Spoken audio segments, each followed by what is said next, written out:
Veníamos hablando acerca de el advenimiento y explicamos claramente esa palabra advenimiento que tiene que ver con la segunda venida de nuestro Señor Jesucristo y que muchos grupos religiosos han deteriorado, han transformado esta concepción, poniendo a Cristo a venir varias veces, dando oportunidades diferentes, expectativas diferentes a las que Dios no estableció, pero que sí, efectivamente la Biblia habla de esta esperanza que tenemos los cristianos de volvernos a encontrar con nuestro Señor y habitar con Él por siempre, por la eternidad. Así es. El punto que queremos retomar el día de hoy, hablando acerca de este advenimiento, la palabra que utiliza el apóstol Pedro en segunda de Pedro 3:4. ¿Dónde está la promesa de su advenimiento? Creemos que el Señor Jesucristo vendrá porque está escrito, está revelado. No es algo que nos estamos inventando, porque la misma escritura nos dice, así como Cristo en Hebreos 9:28, lo leíamos ayer. Así también Cristo fue ofrecido una sola vez para llevar los pecados de muchos y aparecerá por segunda vez sin relación con el pecado para salvar a los que le esperan. Quiero hacer énfasis a que usted tenga siempre presente otro pasaje, o otro pasaje no, otra expresión que nos habla de la segunda venida, no está en el estudio de hoy, pero cada vez que usted escuche y lea en la mayoría de los pasajes, aquel día se está refiriendo a la segunda venida. Por tanto, son muchos pasajes que hablan de aquel día donde hace alusión a esta segunda venida. Sabe, hermano Carlos Julio, que aquellos que pregonan una segunda, tercera y cuarta venida con el tema del arrebatamiento, la batalla del Armagedón, el reinado de Cristo por 1000 años, implícitamente están diciendo que el sacrificio de Cristo fue una tontería, porque necesita otra vez volver a reconstruir la tierra. O sea, cuando la palabra de Dios dice que de tal manera, Juan 3:16, amó Dios al mundo que dio a su Hijo unigénito, para que todo aquel que en él crea no se pierda, mas tenga vida eterna, está diciendo el propósito de Dios de la salvación del hombre y su esfuerzo máximo para que lo haga. Pero no, el ser humano eso le parece pescado.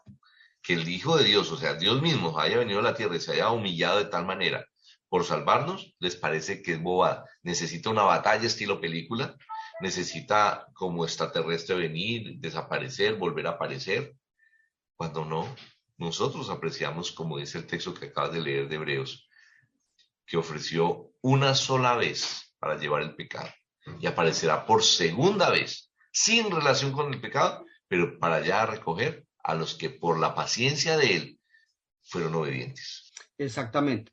Entonces, teniendo claro que sí, el Señor va a venir por segunda vez aquel día, algo que se resalta, y especialmente por el apóstol Pablo, cuando él estaba hablando ya en su última carta, en 2 de Timoteo 4:7, él le manda esa carta a Timoteo, pero tengamos en cuenta que obviamente no era específicamente para Timoteo, sino que las cartas anteriormente tenían que repartirlas, copiarlas y enviarlas a otras partes. Y de lo que Pablo nos dice en ese pasaje es que, claro, él se había esforzado, había peleado, había guardado la fe y habla de una esperanza. Y esa esperanza se refería a esa corona de justicia y que sabía que el Señor se la habría de dar en aquel día. Mire cómo dice ahí al final, en aquel día. ¿Ves? En 2 Timoteo 4:7, la cual me dará el Señor juez justo en aquel día. ¿A qué se refiere entonces aquel día? Cuando venga el Señor por segunda vez. Que es el día del juicio final, Ujú. ¿verdad? Sí. Allí será el momento en el que aquel día, su segunda venida, seremos juzgados. Y él confiaba en el Señor por su vida, por su testimonio, que él ya tenía una corona de justicia. Y lo que dice al final es muy alentador, hermano Orlando, porque dice que esa corona de justicia que le estaba guardada a él, también está disponible para quienes, hermano Orlando. Para todos los que aman su venida, para todos los que aman su venida. Entonces, está implícito creer en la palabra de Dios, está implícito creer en Cristo y está implícito amar la segunda venida de Cristo y como Él va a venir por los suyos, por los que le obedecieron, digamos, la condición es que usted cumpla sus mandamientos, es que usted ame a Dios y cumpla sus mandamientos para poder que en el final se meta en ese gran viaje a la eternidad. Eso que dijo Pablo, a los que aman su venida, es lo mismo que leíamos hace un momento en Hebreos 9:28, que habla de la segunda venida de Jesús, la segunda y última, para salvar a los que le esperan. Finaliza diciendo así Hebreos 9:28. Pero es lo mismo, los que le esperan es aquellos que aman su venida. Entonces, si yo espero, si yo amo su venida, pues estaré preparado para que cuando esto pase, aquel día, la segunda venida de Cristo, la última venida de Cristo, en el cual va a venir ya no como abogado, por decirlo así, sino ya venir como juez. Entonces, vamos a ver cómo será. Y en palabras del mismo Señor Jesucristo, hermano Orlando. En Mateo 25:31. Cuando el Hijo del Hombre venga en su gloria y todos los santos ángeles con él, entonces se sentará en su trono de gloria y serán reunidas delante de él todas las naciones y apartará los unos de los otros, como aparta el pastor las ovejas de los cabritos. Y pondrá las ovejas a su derecha y los cabritos a su izquierda. Entonces el rey dirá a los de su derecha: venid, benditos de mi Padre, heredad del reino preparado para vosotros desde la fundación del mundo. Saltamos al verso 41 que dice: entonces dirá también a los de la izquierda: apartados de mí, malditos, al fuego eterno preparado para el diablo y sus ángeles. Y el verso 46: irán estos al castigo eterno y los justos a vida eterna. Cuando la gente se enfrenta a este pasaje, hermano Carlos Julio, le parece algo muy terrible. Y es que es terrible. Es terrible no haberle dado la espalda a Cristo. Es terrible haber menospreciado el esfuerzo que Dios hizo y su paciencia durante estos 2000 años, haciendo que o pretendiendo que todo el mundo proceda al arrepentimiento, como dice Dios. Dios es paciente, no queriendo que ninguno perezca. ¿Dónde? ¿Perecer dónde? En este lago de fuego que dice este texto. Queriendo que todo el mundo vuelva a lo que Él hizo al principio, a la bondad, al amor, a la reconciliación, a la justicia, al someterme a la voluntad de Dios, que solamente tiene un propósito, es que yo sea feliz. Cuando eso no lo hago, y al contrario, soy enemigo del Señor, y adicionalmente estoy afectando esta tierra con mis odios, rabias, celos, iras, contiendas, disensiones, herejías, homicidios, ¿qué es la justicia? ¿Me van a colocar al mismo lado del que hizo lo bueno y la voluntad de Dios? ¿Me van a colocar al mismo lado que Abraham? No, no, para nada. Según de Corintios 5:10 dice: porque es necesario que todos nosotros comparezcamos ante el tribunal de Cristo, para que cada uno reciba según lo que haya hecho mientras estaba en el cuerpo, sea bueno o sea malo. Esta es una sentencia de justicia, la misma justicia que reclamamos todos los seres humanos a diario. En estos días hablaba con una hermana quien me comentaba pues de una conversación que ella había tenido con eh, una persona de una iglesia, pues como veníamos hablando, hermano, de este movimiento adventista y cómo del movimiento adventista habían salido los mismos testigos de Jehová. Y el pensamiento de que el infierno no existe generaba en esta persona, estaba la hermana, un terror terrible de creer que Dios, siendo tan bueno, tan amoroso, tan buen padre, no como los padres terrenales, ¿cómo era posible que Dios, decía ella llorando, que vaya a mandar a sus hijos al infierno, al fuego? ¿Usted sería capaz de hacer eso con sus hijos por más mal que se porten? Entonces le atribuyen a Dios sentimientos humanos, pensamientos humanos, ignorando que la misma escritura nos dice en Isaías, el Señor lo dijo: mis pensamientos no son vuestros pensamientos, ni mis caminos vuestros caminos. Entonces, negar la existencia de el infierno, y bien decías, hermano, ese infierno hecho para el hombre de casualidad. No, fue hecho para el diablo y sus ángeles y todos los que se quieran ir para allá, porque es que Dios no manda a nadie para allá. Es que soy yo el que tomo la decisión. Vea, hermano, a usted lo invitan a la iglesia o a quedarse durmiendo. ¿Quién escoge? Hmm. Hermano, la carnalidad dirá que case durmiendo. Y claro, yo escojo. Entonces, cuando llega el momento de ir al cielo, aquellos que han sido obedientes, que han hecho la voluntad de Dios, que han amado a Dios, que han amado a su prójimo, que obviamente hacen sus actos de fe, actos de adoración, de la manera que Dios lo establece. Pero el otro se va a fornicar, a jugar, al paseo, al río. ¿Usted cree que va a tener un lugar en el cielo cuando allá va a pasar muy aburrido? ¿Sí o no? Ajá. Allá no le va a gustar ni cinco, porque allá lo que vamos a hacer es adorar a Dios por la eternidad y a extasiarnos en su presencia, como nos gusta los primeros días de semana también. Estar unidos con los hermanos, alegres, viéndonos los unos a los otros felices, porque estamos en la presencia del Señor. ¿Usted cree que el fornicario va a estar feliz en vez de estar en medio de las muchachas, estar acá en la iglesia? Pero así todo, la gente juzga de que entonces Dios, ¿por qué no lleva al fornicario al cielo? Entonces el cielo se volvería tan maluco como está esta tierra en este momento. Y entonces, ¿cuál es la promesa? Cuando Dios dijo que allá ya no va a haber más lloro, ni tristeza, ni hambre, ni ninguna de las cosas que nos afectan en esta tierra. ¿O usted cree que tantos niños sin padre, que tantas mujeres abandonadas, que tanta maldad, tanta fornicación, no está hastiado Dios, así como está hastiado el hombre de lo que está sucediendo, tantos políticos corruptos? Nada de eso va a entrar al cielo. Esa es la justicia que nosotros demandamos, que también Dios va a ejecutar. Yo creo que, hermano, es necesario que por medio de estas predicaciones que nosotros hacemos, si es nuestra intención, el poder hacerlo de la manera más adecuada, para que genere un efecto en el espíritu, en el alma, en la emoción del ser humano, en la razón del ser humano. Porque cuando hablamos, ayer hablábamos, hermano, acerca de qué va a pasar con la tierra, ¿verdad? Cuando venga el Señor, leíamos que todo esto va a ser destruido, este planeta, y que va a ser destruido con fuego, hermano.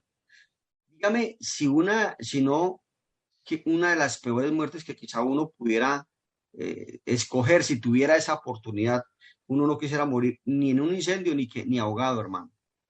Pero cuando hablamos de la venida del Señor Jesús, el fuego que está involucrado a través del tiempo, en toda la Biblia, la palabra fuego habla de juicio, habla de castigo. Entonces, recordábamos, hermano, cuando hablábamos acerca de los dones espirituales y cómo en la ignorancia de muchos, cuando dicen, Señor, envíanos fuego del cielo, creyendo que es el Espíritu Santo, el fuego dicho por Juan Bautista, en el que viene tras mí os bautizará en Espíritu Santo y fuego. El fuego representa el juicio para la nación de Israel, pero en la ignorancia de muchos creen que ese fuego es el poder del Espíritu Santo y no, es castigo, hermano. El fuego representa juicio, el fuego representa castigo, sufrimiento.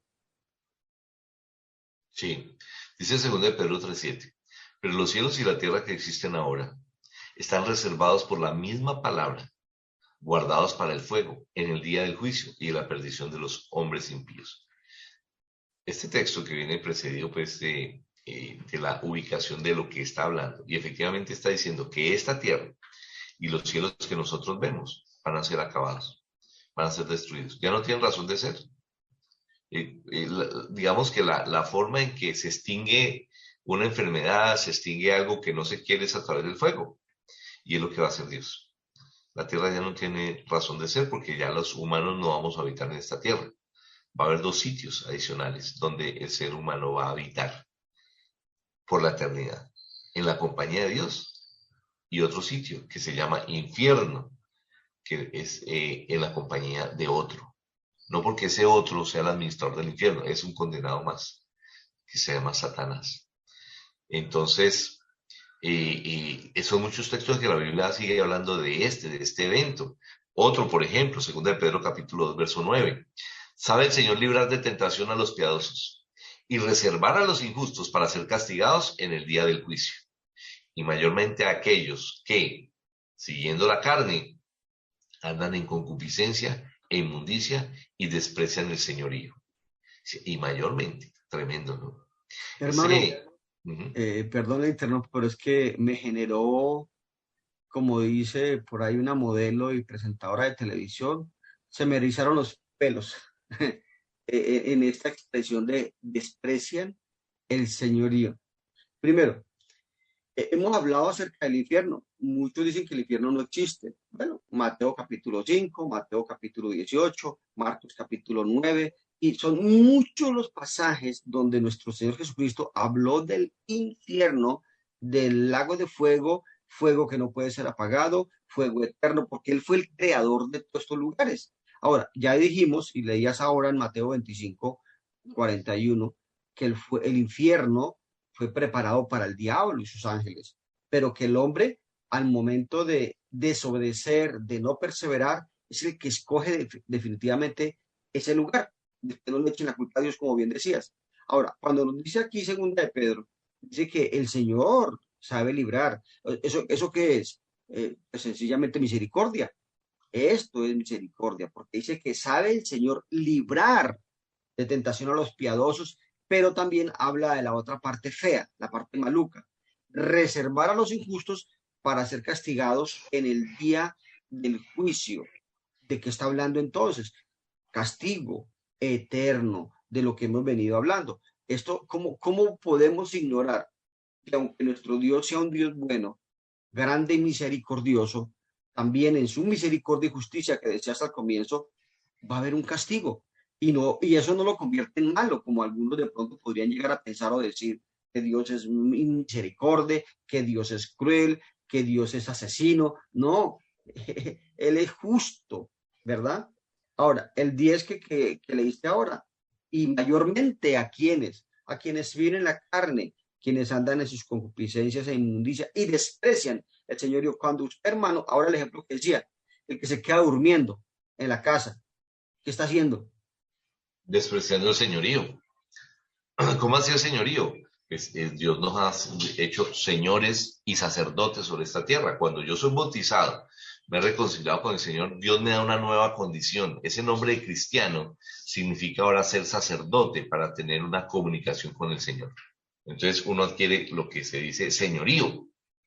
Pero si yo desprecio eso para no rendirle gloria y gloria a quien lo merece, pues mire el destino que tengo. ¿Por qué? Porque si aquí en la tierra no lo adoré como debe ser, es que lo voy a hacer en el cielo, ¿sí o no?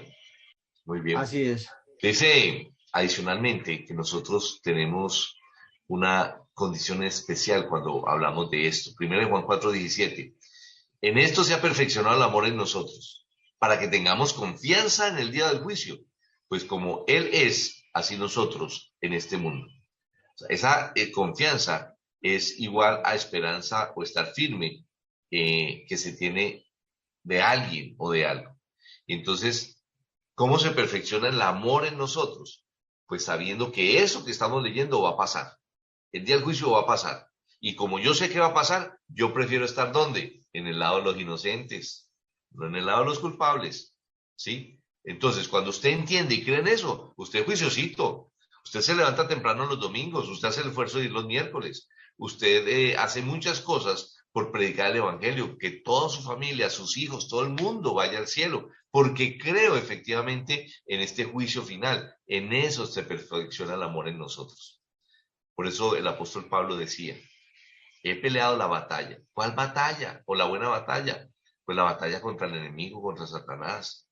He acabado la carrera, la profesión de fe, ¿sí? O sea, el guardar todos mis mandamientos. He guardado la fe, o sea, la doctrina, la he pregonado, la he conservado, no la cambio. Y por lo demás, ¿la esperanza cuál es? Me está guardada la corona de justicia, la cual me dará el Señor, pues justo en aquel día, en la segunda venida. Y no solo a mí, sino a todos los que aman su venida. Por eso es que tenemos confianza y nos preservamos para ese momento. Eso es lo que nos da aliento. Hagamos, hermano, ya para finalizar el resumen desde el versículo 10 de segunda de Pedro 3. La conclusión por medio de qué debe suceder en la mente del hombre, en el espíritu del hombre, en la razón del hombre, cuando reconoce todo esto que va a suceder en el día del juicio final. ¿Qué efecto debería causar esto en la vida del ser humano? Una reacción. una reacción de temor o de gozo. A mucha gente le gusta que le adivinen el futuro, ¿sí o no? Que Sí, le digan claro. qué pasará después. Permítame, lo hago. Segunda de Pedro, capítulo 3, verso 10. Pero el día del Señor vendrá como ladrón en la noche, en el cual los cielos pasarán con gran estruendo, y los elementos ardiendo serán deshechos, y la tierra y las obras que en ella hay serán quemadas. ¿Qué significa esto de como ladrón en la noche? Que nadie sabe cuándo va a llegar. O sea que no hay señales como Mateo 24, que oiréis de guerras y rumores de guerras, y que mire que ya Nada. las pestes, el COVID, ¿no será eso? Es una mala lectura de la Biblia. Eso es Antiguo Testamento. Eso no hay señales de ninguna naturaleza. Aquí está, por eso te estoy diciendo, aquí está la narración de los hechos futuros. ¿Sí? Sigamos.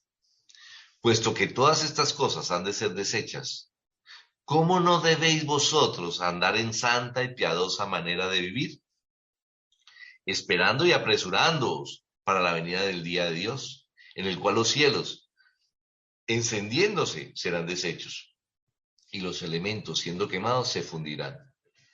Pero nosotros esperamos, según sus promesas, cielos nuevos y tierra nueva, en los cuales mora la justicia. Por lo cual, oh amados, estando en espera de estas cosas, procurad con diligencia ser hallados por él sin mancha e irreprensibles en paz. Y tened entendido que la paciencia de nuestro Señor es para salvación. Así que vosotros, oh amados, sabiendo de antemano, guardaos, no sea que arrastrados por el error de los inicuos, caigáis de vuestra firmeza. Antes bien, creced en la gracia y el conocimiento de nuestro Señor y Salvador Jesucristo. A Él sea gloria, ahora y hasta el día de la eternidad. Amén. Amén. Esto es un gran resumen que el mismo Dios hace para que nosotros sepamos cuál es el futuro sin saber qué día, porque Él vendrá de sorpresas cuando nadie lo espere. Pero los que conocemos a Dios, los que conocemos la Biblia, decimos cada día, de pronto hoy es el día, y hoy tengo que estar bien con Dios para que mañana, perdón, para que mañana no me coja el día malo, el día del juicio final en el lado izquierdo. Entonces, dice Dios que procuremos con diligencia ser hallados perfectos, que guardemos, ¿sí?, del mal, que nos guardemos del mal, que no caigamos de nuestra firmeza y que crezcamos en el conocimiento de nuestro Señor Jesucristo. ¿Usted está oyendo este programa? Bueno, tiene un buen principio, creciendo en el conocimiento de las ideas de Dios. Mediten en esto y que tengan un lindo día. Así es, el Señor les continúe bendiciendo.